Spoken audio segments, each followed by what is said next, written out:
একাদশ শ্রেণীর ছাত্রছাত্রী রয়েছে, তোমাদের জন্য একেবারে আমি শেষ মুহূর্তে নিয়ে চলে এসেছি এডুকেশন বা শিক্ষাবিজ্ঞানের 2 মার্কস 5 মার্কস ও 10 মার্কসের গুরুত্বপূর্ণ প্রশ্নগুলি প্রথম অধ্যায় থেকে দ্বিতীয় অধ্যায় থেকে তৃতীয় অধ্যায় চতুর্থ অধ্যায় পর্যন্ত। অর্থাৎ তোমাদের এডুকেশন বা শিক্ষাবিজ্ঞানে 4টি অধ্যায় রয়েছে। 4টি অধ্যায় থেকে গুরুত্বপূর্ণ 2 মার্কস 5 মার্কস আর 10 মার্কসে যে প্রশ্নগুলি রয়েছে সমস্ত প্রশ্নের উত্তর কিন্তু আমাদের চ্যানেলে রয়েছে। মডেল প্রশ্নপত্রও কিন্তু আমাদের চ্যানেলে আপলোড করা হয়েছে। তোমরা যারা এখনও পর্যন্ত সেই ভিডিওগুলি দেখোনি, এই ভিডিও ডেসক্রিপশন বক্সে সেই ভিডিওর লিঙ্ক আমি দিয়ে দেবো, খুব সহজেই তোমরা লিঙ্কে ক্লিক করে ভিডিওটি দেখে নিতে পারবে। আজকের এই ভিডিওতে প্রথম অধ্যায়, দ্বিতীয় অধ্যায়, তৃতীয় অধ্যায়, চতুর্থ অধ্যায়ে গুরুত্বপূর্ণ 2 মার্কস 5 মার্কস আর 10 মার্কসের প্রশ্নগুলি আলোচনা করে দেবো। চলো গুরুত্বপূর্ণ প্রশ্নগুলি আমরা দেখে নেব। প্রথমে তোমরা দেখে নাও প্রথম অধ্যায় শিক্ষা ও মনোবিজ্ঞান। এই অধ্যায় থেকে টোটাল মার্কস রয়েছে 7 মার্কস। 7 মার্কসের মধ্যে 2 মার্কসের প্রশ্ন একটি আসবে, 5 মার্কসের প্রশ্ন একটি আসবে। প্রথমে তোমরা দেখে নাও 2 মার্কসের জন্য গুরুত্বপূর্ণ কয়েকটি প্রশ্ন। শিক্ষা মনোবিদ্যা বলতে কি বোঝো? স্কিনারের মতে শিক্ষা মনোবিজ্ঞান কি? শিক্ষাদানের ক্ষেত্রে মনোবিদ্যার অবদান কি? শিক্ষাক্ষেত্রে মনোবিজ্ঞানের দুটি প্রভাব উল্লেখ করো। শিক্ষার লক্ষ্যের সঙ্গে মনোবিজ্ঞানের সম্পর্ক কি? পরীক্ষামূলক মনোবিজ্ঞানে প্রথম পরীক্ষাগার কোথায় তৈরি করা হয়? মনোবৈজ্ঞানিক পরীক্ষাগার কে প্রথম স্থাপন করেন? অ্যাব নর্মাল সাইকোলজি বা অস্বাভাবিক মনোবিদ্যা কি? জৈবিক মনোবিদ্যা কি? মনোবিজ্ঞানের একটি আধুনিক সংজ্ঞা দাও। সাইকোলজি কথাটির ব্যুৎপত্তিগত অর্থ কি? বর্তমানে শিক্ষা মনোবিজ্ঞানের যে 3টি গুরুত্বপূর্ণ বিষয়ে আলোকপাত করেছে সেগুলি কি কি? শিক্ষা মনোবিদ্যার উদ্দেশ্য কি? প্রাচীন অনুবর্তন তত্ত্বের অপানুবর্তন কখন ঘটে বা অপানুবর্তন কি? প্রাচীন অনুবর্তন বলতে কি বোঝো? প্যাভলভের অনুবর্তনের পরীক্ষায় CR বলতে কি বোঝো?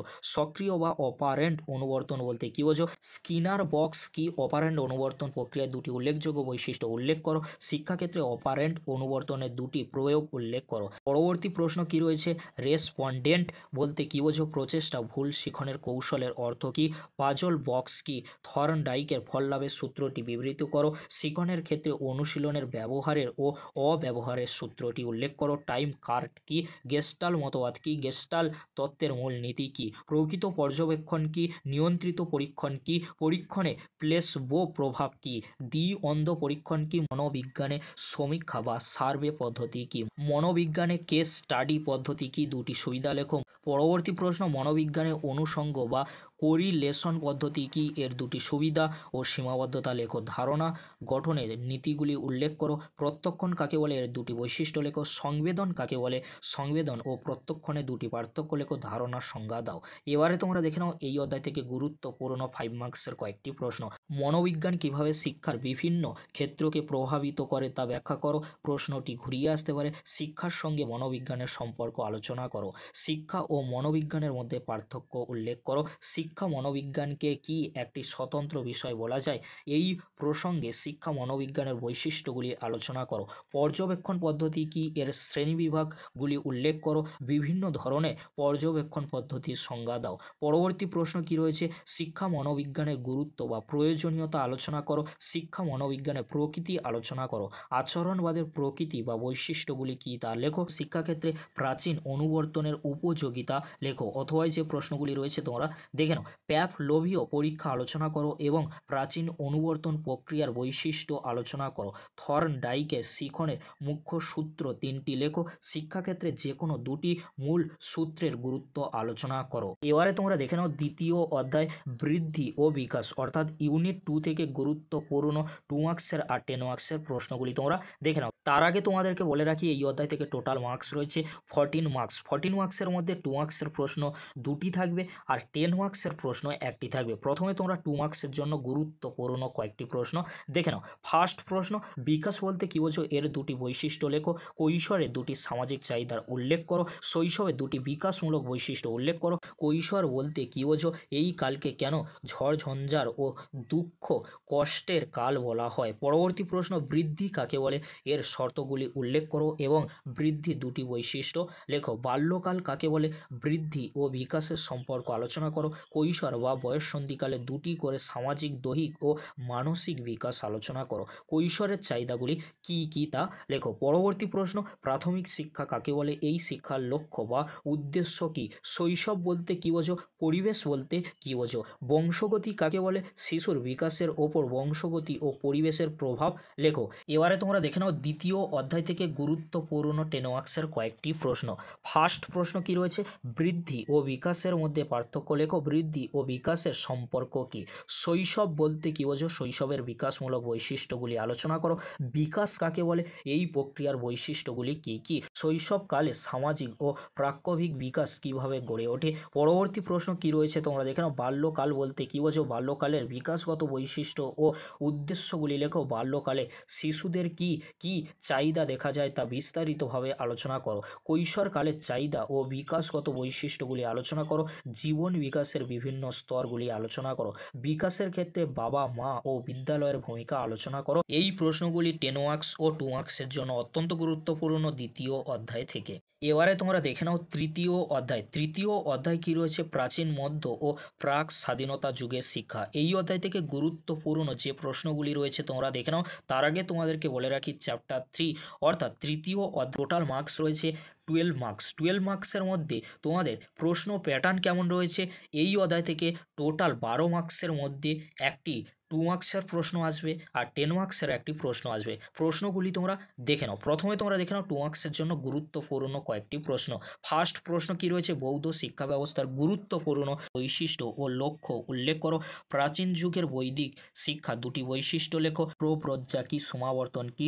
অপরাবিদ্যা কি? পরাবিদ্যা অবশ্যই তোমরা দেখে রাখবে। অষ্টাঙ্গিক মার্গের 8টি বিষয় কি কি? উপনয়ন কি? বৈদিক শিক্ষা ব্যবস্থায় শিক্ষকের দুটি গুণ লেখো। 4টি আর্য সত্য কি কি? মাদ্রাসা শিক্ষার উদ্দেশ্য লেখো। মক্তব্য কি? চতুরাশ্রম প্রথা কি? পরবর্তী প্রশ্ন, ব্রাহ্মণ্য শিক্ষায় পরীক্ষা পদ্ধতি কিরূপ ছিল? ব্রাহ্মণ্য শিক্ষা দুটি লক্ষ্য লেখো। ব্রাহ্মণ্য শিক্ষা ব্যবস্থার সীমাবদ্ধতা বা ত্রুটিগুলি লেখো। ভারতে ইসলামীয় শিক্ষা ব্যবস্থার বৈশিষ্ট্য ও লক্ষ্যগুলি এবং সীমাবদ্ধতা বা ত্রুটিগুলি লেখো। মধ্যযুগের ইসলামিক শিক্ষার প্রতিষ্ঠান হিসেবে মাদ্রাসার ভূমিকা লেখো। কার্জনের শিক্ষানীতির বৈশিষ্ট্য লেখো। নারী শিক্ষা বিষয়ে কার্জনের নীতিগুলি কি কি? প্রাথমিক শিক্ষা ও উচ্চ শিক্ষা বিষয়ে কার্জনের নীতিগুলি কি কি? মাধ্যমিক শিক্ষা বিষয়ে কার্জনের নীতিগুলি কি কি? 1813 খ্রিস্টাব্দের চার্টার অ্যাক্টের গুরুত্ব লেখো।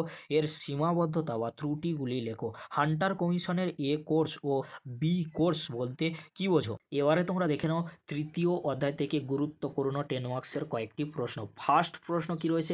প্রাচীন ভারতীয় শিক্ষা ব্যবস্থায় তক্ষশিলা শিক্ষাকেন্দ্রের গুরুত্ব আলোচনা করো। 1854 সালে উডের ডেসপ্যাচের সুপারিশগুলি লেখো। মেকলের মন্তব্য বলতে কি বোঝো? কিভাবে মেকলের মন্তব্য প্রাচ্য ও পাশ্চাত্যের দ্বন্দ্বের অবসান ঘটায়? পরাবিদ্যা ও অপরাবিদ্যা বলতে কি বোঝো? বৈদিক যুগের শিক্ষার পাঠ্যক্রম সম্পর্কে সংক্ষেপে আলোচনা করো। হান্টার কমিশন কত সালে গঠিত হয়? হান্টার কমিশনের সুপারিশ অনুযায়ী মাধ্যমিক শিক্ষানীতি সম্পর্কে আলোচনা করো। ব্রাহ্মণ্য ও বৌদ্ধ শিক্ষার মধ্যে কি কি সাদৃশ্য বা মিল পাওয়া যায় তা উল্লেখ করো। ব্রাহ্মণ্য শিক্ষার সঙ্গে বৌদ্ধ শিক্ষার পার্থক্যগুলি উল্লেখ করো। বৌদ্ধ শিক্ষা ব্যবস্থার বৈশিষ্ট্যগুলি সংক্ষেপে আলোচনা করো। ব্রাহ্মণ্য যুগের শিক্ষার বৈশিষ্ট্যগুলি সংক্ষেপে লেখো। নালন্দা বিশ্ববিদ্যালয়ের বিষয়ে একটি সংক্ষিপ্ত টিকা লেখো। অথবা যে প্রশ্নগুলি রয়েছে তোমরা দেখে নাও। পরবর্তী যে প্রশ্নটি রয়েছে, জাতীয় শিক্ষা বলতে কি বোঝো? জাতীয় শিক্ষা আন্দোলনের উদ্দেশ্য কী ছিল? পরবর্তী প্রশ্ন অর্থাৎ এই অধ্যায় থেকে অর্থাৎ তৃতীয় অধ্যায় থেকে লাস্ট প্রশ্ন কি রয়েছে 10 মার্কসের জন্য? 1813 খ্রিস্টাব্দের চার্টার অ্যাক্টের গুরুত্ব ও সীমাবদ্ধতা সংক্ষেপে আলোচনা করো। লর্ড কার্জনের শিক্ষানীতি সংক্ষেপে আলোচনা করো। স্যাডলার কমিশনের প্রধান প্রধান সুপারিশগুলি বিশ্লেষণ করো। সার্জেন্ট পরিকল্পনা সংক্ষেপে আলোচনা করো। অথবা এই প্রশ্নটি অনেক সময় ঘুরিয়ে আসতে পারে, সার্জেন্টের রিপোর্টের সুপারিশগুলি সংক্ষেপে লেখো। এই প্রশ্নগুলি তোমরা 10 মার্কস ও 2 মার্কসের জন্য ভালো করে দেখে যাও। অবশ্যই তোমরা তৃতীয় অধ্যায়টি নিয়ে চিন্তামুক্ত থাকবে। এবারে আমরা দেখে নেব চতুর্থ অধ্যায়। চতুর্থ অধ্যায়ের নাম রয়েছে ভারতীয় শিক্ষায় প্রখ্যাত সমাজ সংস্কারকদের অবদান।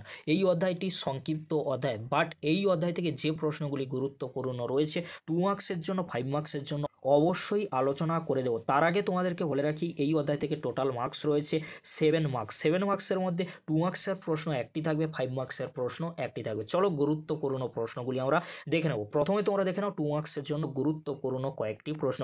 নারী শিক্ষার প্রসারে বেগম রোকেয়া, রাজা রামমোহন রায়, সাবিত্রীবাই ফুলের অবদান লেখো। রাজা রামমোহন রায়ের মতে শিক্ষার মূল লক্ষ্য কী ছিল? সতীদাহ প্রথা নিবারণে রাজা রামমোহন রায়ের অবদান লেখো। প্রাথমিক শিক্ষা প্রসারে বিদ্যাসাগরের অবদান আলোচনা করো। নেক্সট প্রশ্ন কি রয়েছে? স্ত্রী শিক্ষা প্রসারে বিদ্যাসাগরের অবদান আলোচনা করো। বাল্য বিবাহ ও বহু বিবাহ নিবারণে রাজা রামমোহন রায়ের ভূমিকা কী ছিল? রাজা রামমোহন রায়ের দুটি সমাজ সংস্কারমূলক কর্মসূচি উল্লেখ করো। নেক্সট প্রশ্ন কি রয়েছে? নারী শিক্ষা সম্পর্কে বিবেকানন্দের অভিমত লেখো। জনশিক্ষায় রাজা রামমোহন রায়ের অবদান লেখো। পাশ্চাত্য শিক্ষা বিস্তারে রাজা রামমোহন রায়ের ভূমিকা লেখো। এবারে তোমরা দেখে নাও চতুর্থ অধ্যায় থেকে গুরুত্বপূর্ণ 5 মার্কসের কয়েকটি প্রশ্ন। শিক্ষাক্ষেত্রে রাজা রামমোহন রায়ের অবদান সংক্ষিপ্তভাবে আলোচনা করো। প্রশ্নটি অনেক সময় ঘুরিয়ে আসতে পারে। জনশিক্ষা ও নারী শিক্ষা বিস্তারে রামমোহন রায়ের অবদান লেখো। স্বামী বিবেকানন্দের শিক্ষা চিন্তা বিষয়ে আলোচনা করো। প্রাথমিক শিক্ষা ও স্ত্রী শিক্ষা প্রসারে বিদ্যাসাগরের অবদান আলোচনা করো। সমাজ সংস্কারক কাজে রাজা রামমোহন রায়ের অবদান আলোচনা করো। এখানে তোমরা আরও দুটি প্রশ্ন দেখে যেতে পারো, বেগম রোকেয়া আর সাবিত্রীবাই ফুলে। এই প্রশ্নগুলি তোমরা শেষ মুহূর্তের জন্য ভালো করে দেখে যাও। অবশ্যই তোমরা এখান থেকে সমস্ত প্রশ্ন কমন পেয়ে যাবে। আশা রাখছি তোমরা সমস্ত প্রশ্ন পরীক্ষায় কমন পেয়ে যাবে। আর তোমরা যারা এখনও পর্যন্ত এর উত্তরগুলি দেখোনি, এই ভিডিও ডেসক্রিপশন বক্সে সেই ভিডিওর লিঙ্ক আমি দিয়ে দেবো। খুব সহজেই তোমরা লিঙ্কে ক্লিক করে ভিডিওগুলি দেখে নিতে পারবে। আর তোমাদেরকে বলে রাখি খুব শীঘ্রই 3rd সেমিস্টারের ক্লাস কিন্তু শুরু হতে চলেছে অনলাইনে, এছাড়াও অফলাইনে। তোমাদেরকে বলবো তোমরা যারা ক্লাস করতে ইচ্ছুক অবশ্যই তোমরা আমাদের সাথে যোগাযোগ করতে পারো। আর তোমাদেরকে বলে রাখি একেবারে শেষ মুহূর্তে আরও প্রশ্ন কমিয়ে ইম্পর্টেন্ট প্রশ্নগুলি নিয়ে আলোচনা করার চেষ্টা করব। এই ভিডিওটি তোমরা অবশ্যই করে ফ্রেন্ডদের কাছে শেয়ার করে দিও।